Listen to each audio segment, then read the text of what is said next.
वाहिगुरू जी का खालसा वाहिगुरू जी की फतेह। एक माँ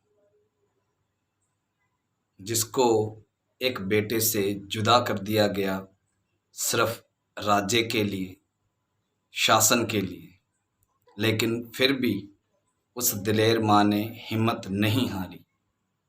मैं बात कर रहा हूँ पंजाब के सियालकोट की रहने वाली जिंद कौर की, जिनके पिता मन्ना सिंह ओलख।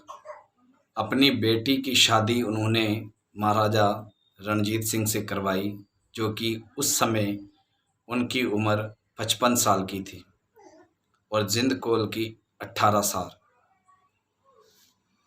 वैसे तो शान पंजाब महाराजा रणजीत सिंह की कई बीवियां थी,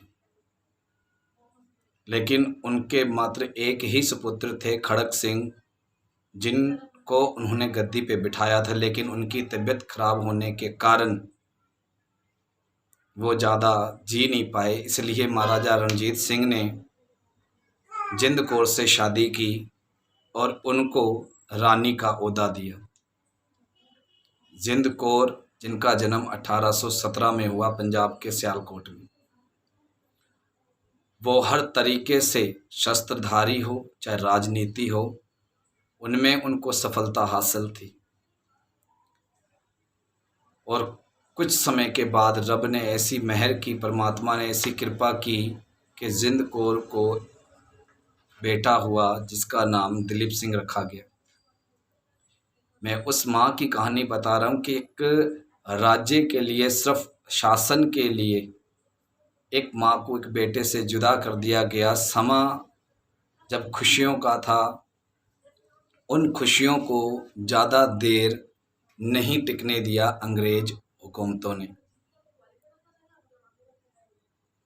कुछ जो महाराजा रणजीत सिंह के भरोसेमंद लोग थे, उन्होंने भी, जब महाराजा रणजीत सिंह की मृत्यु हुई, उसके बाद जब लगा रानी जिंद कौर को कि ये मेरे भरोसेमंद है, लेकिन उन्होंने भी उनसे गद्दारी करके अंग्रेज़ों के साथ ब्रिटिश सरकार से हाथ मिला लिया और अंदर ही अंदर साजिश करने लगे। तब रानी जिंद कौर ने एक लाहौर के ग्रुप को अपने साथ मिलाया और अपनी टीम को बहुत तकड़े तरीके से मजबूत किया, अपने ग्रुप को मजबूत किया और अंग्रेज़ों के खिलाफ कठोर विद्रोह किया और जीत भी पाई। अंग्रेज सरकार ये अच्छे तरीके से जानते थे कि रानी जिंद कौर से पार पाना इतनी आसान बात नहीं, इसलिए कुछ भरोसेमंद लोग, जो रानी जिंद के भरोसेमंद लोग थे, जब महाराजा रणजीत सिंह ने कहा था कि ये मेरे बाद आपके साथ काम करेंगे, उन्होंने ब्रिटिश सरकार से हाथ मिलाकर रानी जिंद कौर से गद्दारी की। तब जैसे तैसे दिलीप सिंह, जो उनके बेटे थे, उनकी उम्र 5 साल की हुई तो रानी जिंद कौर ने उनको गद्दी पे बिठा दिया और सिख साम्राज्य का राजा घोषित किया और वो खुद उनकी संरक्षिका बनी, उनके साथ रही। क्यों? अंग्रेज हुकूमत जानते थे कि जब तक रानी जिंद कौर दिलीप सिंह के साथ हैं, वो हार नहीं मानने वाले। लेकिन नाबालिग होने के कारण करके जो कुछ अपने लोग थे, गद्दार लोग, उन्होंने एक मात्र अंग्रेज़ों से ये जो है संधि की कि भाई हम आपके साथ हैं, लेकिन हमें जो है राज चाहिए, हम राजा बनना चाहते हैं। उस राजपाट के चक्कर में उन्होंने ब्रिटिश सरकार से मिलके बड़ी ही तादाद में जो फौज लेके रानी जिंद कौर पे हमला किया और वो ये कह सकते हो कि गद्दारी के कारण रानी जिंद कौर जो थी वो युद्ध हार गई। युद्ध हारने के कारण रानी जिंद कौर को बंदी बना लिया गया और दिलीप सिंह को ब्रिटिश सरकार इंग्लैंड लेके चली गई।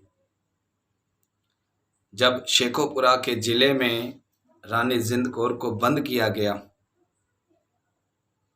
नज़र बंद किया गया, उन पे निगरानी रखी गई। वहाँ पे एक बीबी शानो थी जो कि रानी जिंद कौर की, ये कह सकते हो, बचपन की सहेली थी, बेस्ट फ्रेंड थी।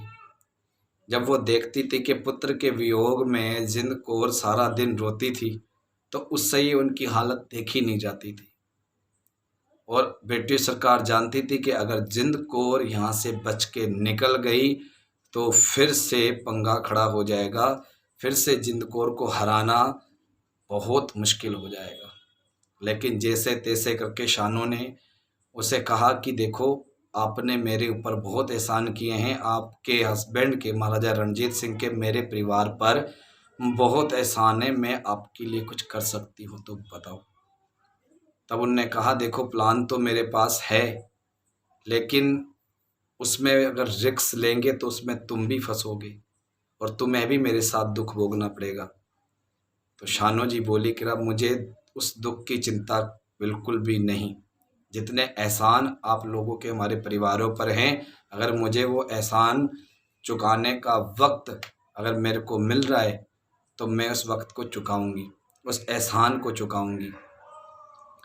तो उन्होंने क्या किया, अपने कपड़े आधी रात में महारानी जिंद कौर को दिए और वो उनके कपड़े भेस बदल कर रात के समय, क्योंकि उनको पता है कि अमृत वेले के समय 2-2:30 बजे के रानी जिंद कौर स्नान करती थी, तो वो शानो उनके लिए पानी भर के लेके आती थी। लेकिन जब उनने शानों के कपड़े पहने तो जो वहाँ पे सैनिक खड़े थे, क्योंकि लाइट्स का सिस्टम पहले नहीं होता था इतना, तो इसलिए जो वहाँ पे सैनिक खड़े थे वो पहचान नहीं पाए। उन्हें लगा कि शानो ही होगी और रानी जिंद कौर के लिए जो है पानी लेके जा रही है नहाने के लिए। तो वो वहाँ से फरार होने में कामयाब होगी, वहाँ से निकलने में कामयाब हो गई जिंद कौर।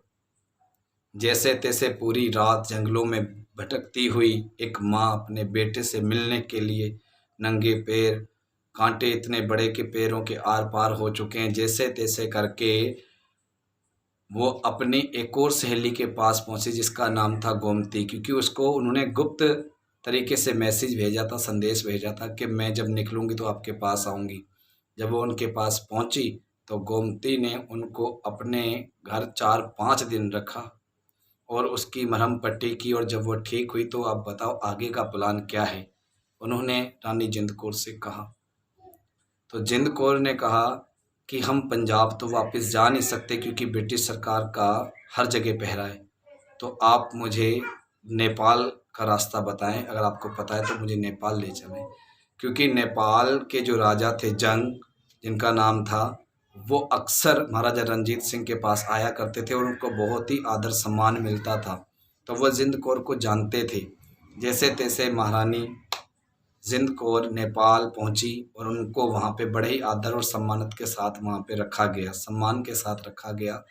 उन्हें किसी प्रकार की कोई भी चीज़ उनको जो है पहुँचाई गई, किसी प्रकार की कोई दिक्कत नहीं आई।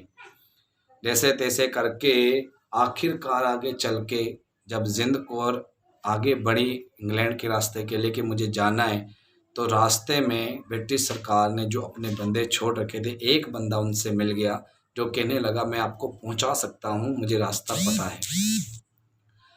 तो उन पे भरोसा करके जैसे तैसे उन्होंने आगे अपना सिस्टम किया, उनके साथ चले। क्योंकि जैसे मैंने बताया कि जिंद कौर बहुत ही होशियार और बहुत ही समझदार लेडीज़ थी, बहुत ही समझदार औरत थी। उन्होंने उनकी आंखों को पढ़ लिया था कि ये कोई हमारा मददगार नहीं, ये हमारा पीछा कर रहा है। और वक्त पाते ही जब उनको लगा कि भाई हम अब ये हमें कभी भी पकड़ा सकता है, तो दोनों ने मिलकर योजना बना के उसको पहाड़ी से धक्का दिया। जब उसको धक्का दिया, वो पहाड़ी से नीचे गिरा, तो सैनिक उनके फैले हुए थे, उनको पता लग गया। तो वो पूरी रात फिर एक जगह छिप के रह गए, क्योंकि सारी रात उनको जो है मशाले लेके ढूंढा गया और जो शिकारी कुत्ते हैं वो भी ढूंढ रहे हैं। जैसे तैसे उन्होंने पूरी रात निकाली। एक माँ अपने बेटे से मिलने के लिए रात भर जंगल में भटक रही है, रात भर वहाँ पे बिता रही है, पैरों में कांटे लग रहे हैं, कोई चप्पल नहीं, कुछ भी नहीं। वो महारानी जो कभी धरती पे पैर भी नहीं रखती थी, आज वो नंगे पैर जंगलों में भटक रही है। एक ऐसी माँ जो अपने बेटे से मिलना चाहती है। जैसे तैसे आखिरकार वो वक्त आया जब वो अपने बेटे से मिली। लेकिन जब मिली, क्योंकि दिलीप सिंह कुंवर को जब इंग्लिश सरकार लेके गई थी तो उन्होंने वहाँ पे जाके उसके केस काट दिए। उनको इंडियन सिस्टम या ये कह सकते हो सिख समाज से दूर रख के उनको यूरोपियन बनाया। उसके बाद फिर उसको ईसाई बनाया गया। तो क्योंकि उनके केस काट दिए गए थे, बाल काट दिए गए थे, जब वो अपनी माँ से मिला तो बहुत खुश हुआ और उसने फिर वहाँ की ब्रिटिश सरकार को बेनती की, क्योंकि वो उनके तरीके से ही जी रहे थे। तब उन्होंने कहा चलो ठीक है, कोई बात नहीं, और उन्होंने उनकी माँ को उनके साथ रहने की इजाज़त दी। 2 साल वो रहे, लेकिन जब माता जिंद कौर ने देखा कि उनके बेटों ने उनके बेटे ने सिक्खी खो दी है, जिस सिक्खी को कायम रखने के लिए शेरे पंजाब महाराजा रणजीत सिंह ने अपना परिवार, अपनी कौम लुटा दी और उनके बेटे को ही सिक्खी नसीब नहीं हुई, ये देख के रानी माता जिंद कौर का दिल बहुत दुखा। उन्होंने कहा बेटे, मरने से पहले मेरी इच्छा है कि तुम एक बार से फिर सिक्खी हासिल करो। मैं तभी मर सकूंगी जब मैं तुम्हें अपने सिख रूप में देखूं। तब दिलीप सिंह कुंवर ने फिर से अपने केस रखे और पूरी तरीके से सिंह सजा। एक माँ जो सिख माँ होती है, कहने का मतलब जो सिख की माँ होगी वो कभी नहीं चाहेगी कि उसका बेटा मोना हो, उसके केस कटे हों, क्योंकि हमारे गुरुओं ने शहादत दी है। भाई तारू सिंह ने अपनी खोपड़ी उतरवा ली लेकिन केस नहीं कटवाए। सानू ये मान जो हमें बख्शा है वो गुरु गोबिंद सिंह महाराज जी ने बख्शा है। सिक्खी का जो मान बख्शा है वो गुरु गोबिंद सिंह महाराज जी ने बख्शा। तो उसी मान को लेकर माता जिंद कौर ने दिलीप सिंह कुंवर को फिर से सिख सजाया। धन्य ऐसी माएँ जो बिल्कुल भी नहीं घबराई। और माता जिंद कौर का इतिहास बहुत बड़ा है।